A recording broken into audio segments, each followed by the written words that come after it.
What's up, y'all? It's DPeezy2099 from TikTok, Instagram, YouTube. Thank you for tuning in. Check out this episode of Dro TV. First time I got high.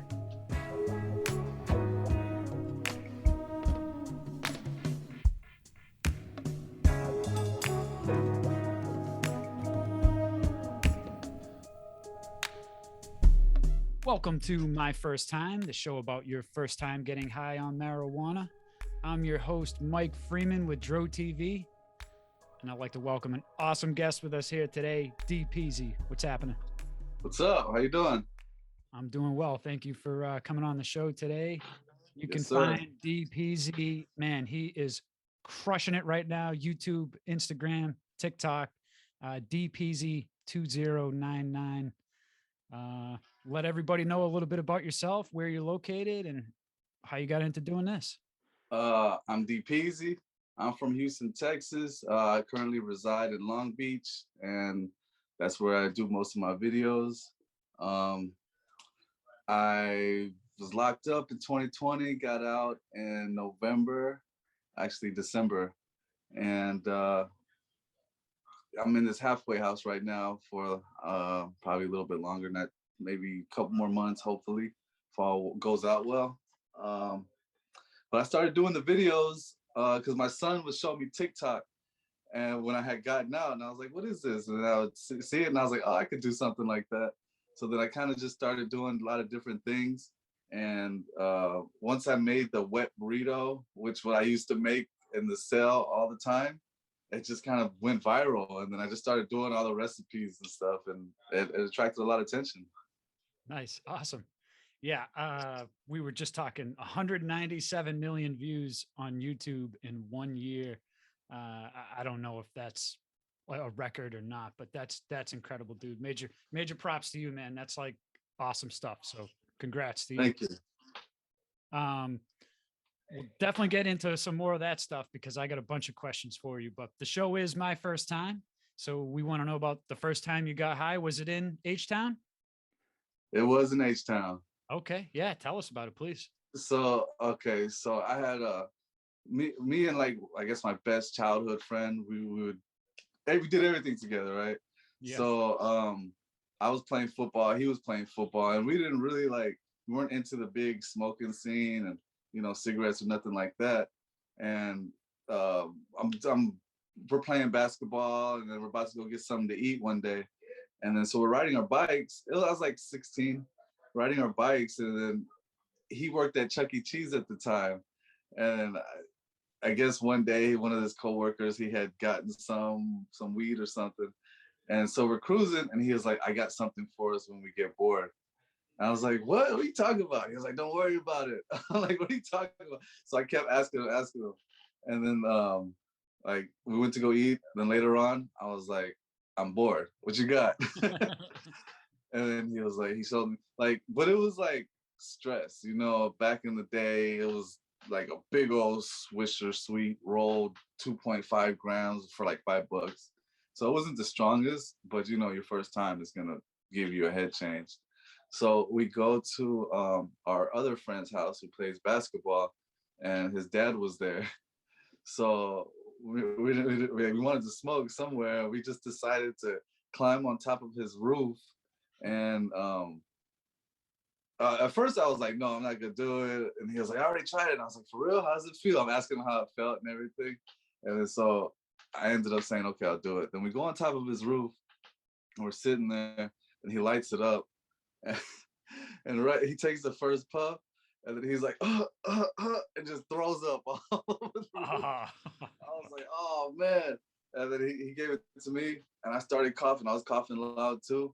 And then my friend's dad had came out, and he was like, "What's that smell?" "I smell marijuana." And my friend playing basketball, he wasn't smoking, so he was just sitting there like, I don't know. And then he kind of heard us coughing on top of the roof. So he was like, "Who's up there? Who's up there?" And I was already like stoned already. And then my friend, his name was Kimbro. So we're sitting in there, and the guy's dad's like, who's up there? Who's up there? And I was like, I kind of got stuck for a second, and I was like, Kimbro. And he was like, why you say my name? so, so his dad knew somebody was up there. So he ended up having to jump off the roof. On the other side, his dad was like chasing us around the house. And then we had to like run, hide under behind some car tires and truck tires and stuff. It was pretty crazy. And so we got away, but my friend's dad was like, they can't come over here anymore. They're smoking marijuana on our house. So yeah, so man, that was kind of got busted. Huh? Kind of got busted. Kind of, yeah. Because I said his name. If I wouldn't have, I don't know what to say. I was kind of stuck. Yeah. Man, I remember in high school, we went to my house after we just blazed up, and my mom's like, all right, which one of you was smoking? And she meant cigarettes. And my buddy's like, smoking what? And she's like, what do you mean smoking what? And I'm like, dude, it's like like a similar story. Yeah. Just like, you're giving out too much information. yeah. Just, now we're busted. But yeah.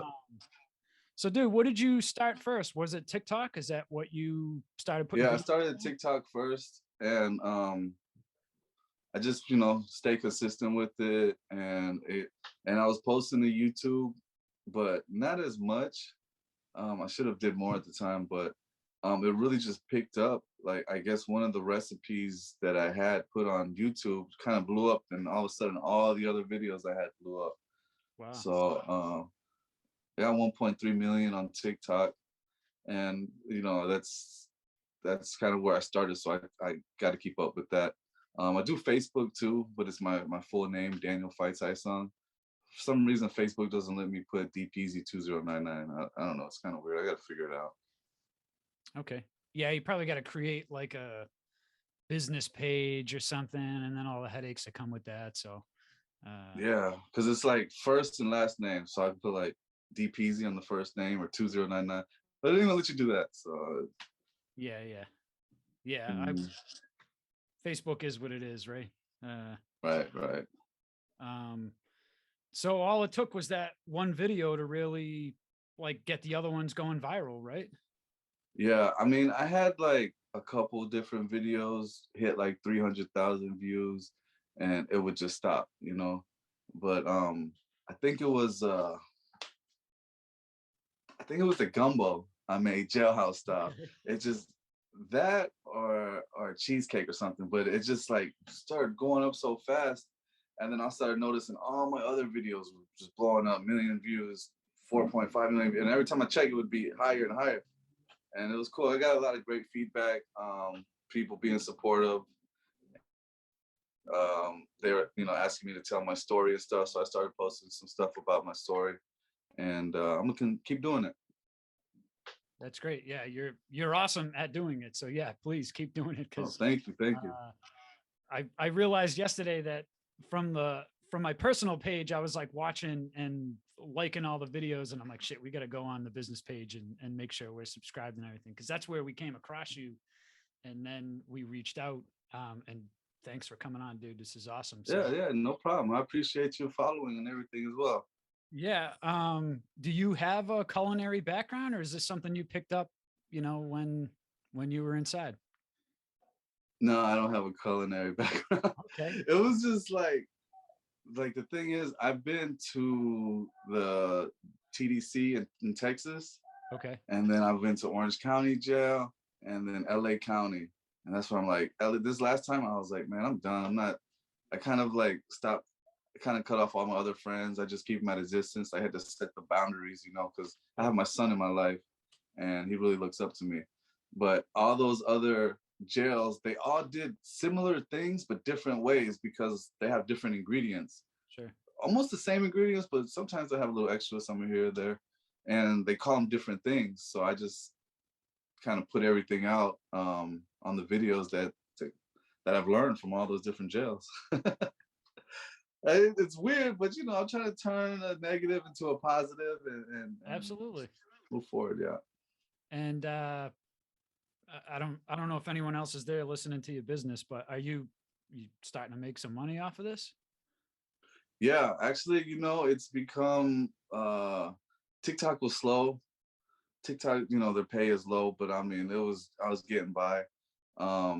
and I was also like, looking to go back to my old job. And once I started, YouTube blew up, the Facebook, getting a lot of like endorsement deals and stuff. So it's kind of like my job right now, and it's being supporting, able to support myself. That's great. That's awesome. Yep. I'm glad to hear that because obviously, whatever the situation is, it sucks, but you're out now, and like you said, you're trying to turn a negative to a positive, and Right. boom, something like this happens, and like a happy accident, right? And Yeah, and it was a blessing too because um, I was getting unemployment and that had stopped, so I was barely getting by with the TikTok and stuff. And I was like, man, so I'm like looking for all these different avenues to go back to work. My old job said, they had to wait till there was an opening because it has to do with the ports, and the ports were, congested. right. So it was just like, man, what am I gonna do? And then like December 13th, around that time, it was like that's when everything blew up. And I just started getting, oh, you can get monetized, you can do this. And I got a lot of offers to do different videos for different companies and stuff. Yeah, man, it was a real big blessing at the right time too. Yeah, yeah. Well, props to you, my friend. You stuck with it. You were consistent. That seems to be the big thing with That's the key. Stay consistent, and don't be discouraged. Some videos will do better than others. Some you'll be like, oh man, I tried so hard on this and barely get any views. And then you'll be like, oh man. Like I have some friends that do videos too, and they're like, man, I give up. I'm like, man, don't give up. Just keep going, stay consistent, and keep putting out videos. Yeah, yeah. So you're in Long Beach. Um, are you around other influencers that are helping you, or is there anyone that is kind of guiding you, knowing where you're headed? Well, I have one of my friends that I grew up with. His brother that I usually talk to is in Houston, Texas, and he was a pretty big influencer on YouTube. Okay. And he kind of guided me to like get started of how to get monetized, and he would give me some ideas to do sometimes. And so now we communicate, and we're probably gonna do like some collabs pretty soon. There's also some big TikTokers and YouTubers that I've been talking to that are coming out to Long Beach. So I hope to meet up with them soon as well. Nice. Yeah, I know it can be kind of like the industry out there, right? They can almost like a parasite when they see someone they want to latch on, or they want to figure out a way where they can take Yeah. take views or make money off of you. So Yeah. I mean, I got a, yeah, company wise. Also, I have a couple friends that were like trying really hard to get a lot of followers and stuff and doing their videos. So I've been helping them out, showing them different camera angles, different ways to use the camera, things to say. So I've been trying to do my part as well. nice. I know you have a lot of videos. I haven't been able to watch them all, but do you do any kind of behind the scenes videos of like how you set up shots and stuff like that? I don't, but yeah, I probably should actually, because a lot of people have been asking for that. You know, I just Yeah. got to figure it out. Because I mean, honestly, I've been doing everything from my iPhone, so I need another camera. Probably gonna invest in one soon, Okay. so get different angles of how it's actually, everything goes down. Are there recipes or things that I mean, I'm sure there's hundreds of different, recipes that can come out of what you're given, right? When you're locked up. So I mean, do you still have like a catalog of more things that you can do? Oh yeah, I still got more coming. Nice, nice. Yep. Okay, good, good. More That's to cool. come. Yeah, I was showing my girl too, because she's always like, we don't use sugar all the time. We use like applesauce, and we try and take out some of the worst ingredients, I guess. But when you only have so many resources like the orange juice on the apple pie and the Yeah, Sprite, um, so yeah, the that's Sprite. all stuff that you learned. You did all that stuff inside, right? Right, right. Yeah, it was crazy because I had a cellie that had moved into our cell, and at first we were like, "Do you know how to cook?" He was like, no, I don't know how. And all of a sudden we started like, what are we gonna eat tonight? And he was like, do you want to make a burrito? And then we started making burritos. And he was like, tomorrow I'm gonna make ceviche. And I was like, how are you gonna do that? And I started watching him do everything. And he would always have like something to do. And I was like, I thought you said you couldn't cook. He was like, I just didn't want y'all asking me every night. So we all in there, we all kind of learned from him, and then we just started taking turns doing the cooking and stuff. Hey everybody, I want to quickly mention Food Forest Abundance. Food Forest Abundance is a great way to create your own self-sustaining food forest and naturally occurring ecosystem that's commonly found in nature, but designed specifically for you. Through multiple layers of trees, shrubs, herbs, vines, rhizomes, mushrooms, and perennial vegetables, you can become your own supply chain without the typical maintenance required of a garden. From small spaces to large areas, both urban and suburban, Food Forest Abundance wants us to get back to our roots in nature by engaging with our food production in a meaningful way. For more information, click on the link in the description below and start your journey today. Okay, let's get back to today's episode. No doubt. Well, it was one of the next questions I was going to ask you is, were there other guys hitting you up, and were you like kind of making any money or making trades? Like, I'll bake you this apple pie for like a few bucks or something? Or You know what, man? Honestly, we would just cook for our sale, and if there was, we would maybe like other people that would share with us when they would cook. We would, send them, hey, send this to cell 4, send this to cell 9, But no, I didn't really do too much of the hustling of the foods in there though, really. Besides, like, if I had come up on some packets of sugar or onions from the kitchen or something, we sell those. Right. Yeah. Not a lot goes into thinking about, well, maybe it does, like hygiene when it comes to some of this stuff, right? I mean, you're crushing stuff with like a milk jar, and I mean, Yeah, sometimes you gotta do what I you mean, gotta we do, try to right? be as clean as possible, make sure everything's clean, like with the cutting card, clean it, sanitize it every time we're done.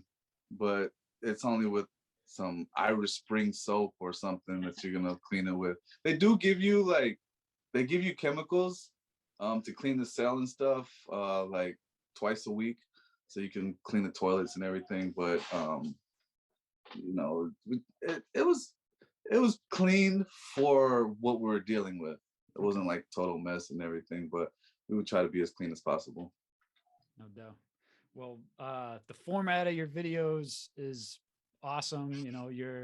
Your intros with your buddy, whoever's hollering at you, and then Yeah. slapping the food down, all the ingredients.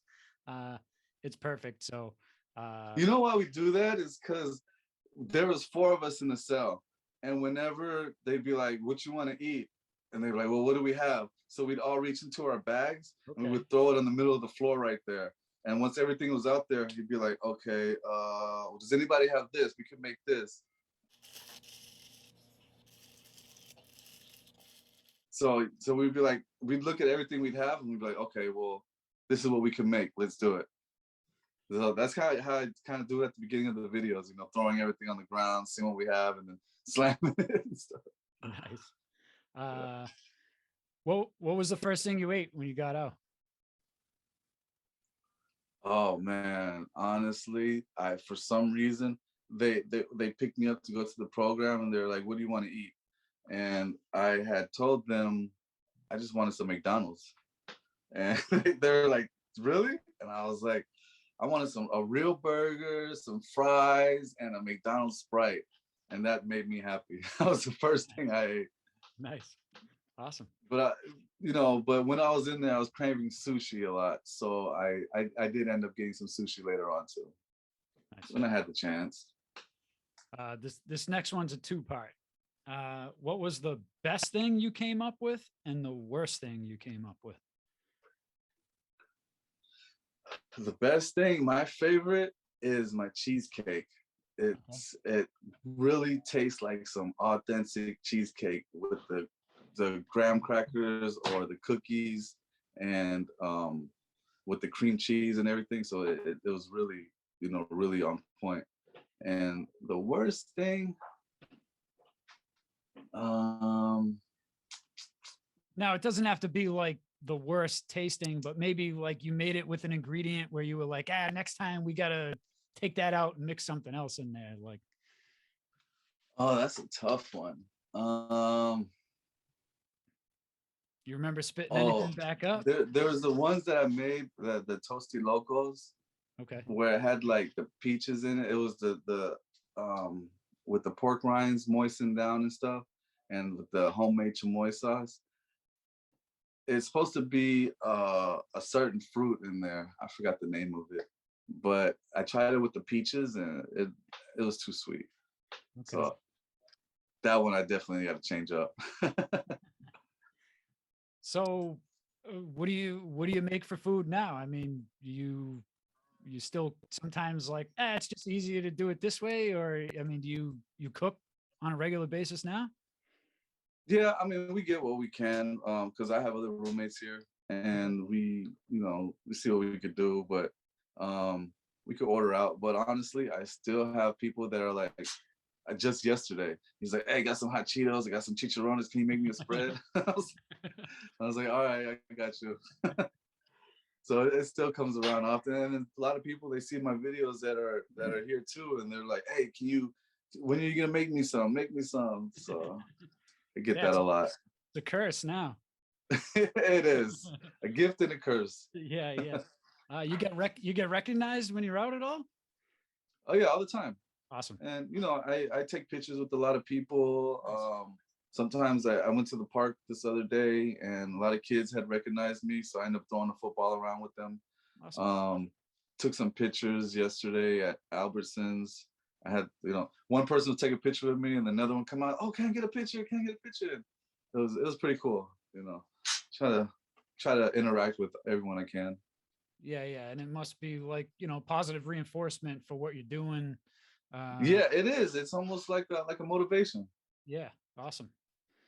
We were talking about one of the videos you made with your son, the Beyond Chicken Nuggets, uh, which he was.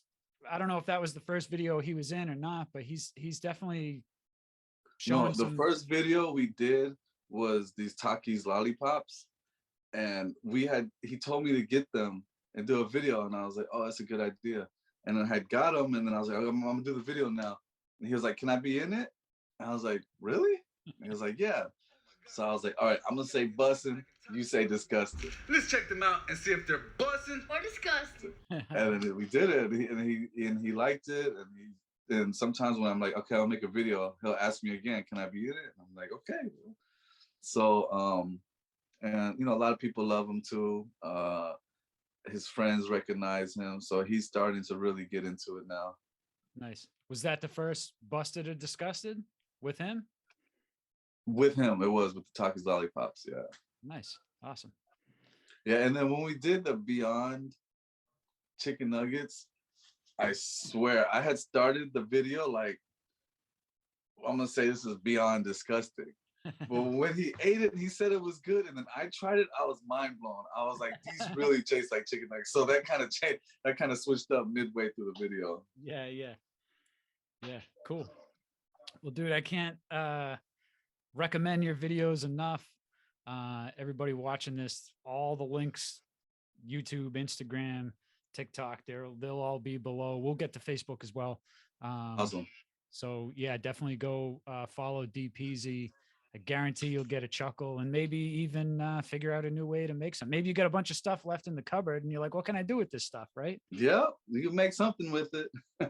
Nice. Well, we just interviewed someone a couple weeks ago. They put a book out. He was a chef. He is a chef, and all cannabis infused recipes and stuff. So maybe I could see that potentially.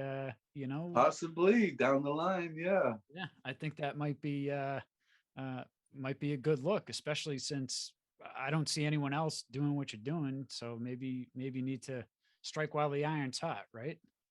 Right. True. Might have to check that out. Yeah. Well, dude, again, we appreciate you coming on. Go check out DPeezy at DPeezy2099. Appreciate you giving us some time, my friend. Any words you want to leave everyone with? yeah, just stay positive. Thank you for tuning in and watching my videos. And if you feel like no one loves you, DPeezy loves you. Awesome. That's all the dopeness for today. So thanks for tuning into today's episode, and smoke them if you got them. Yes, sir.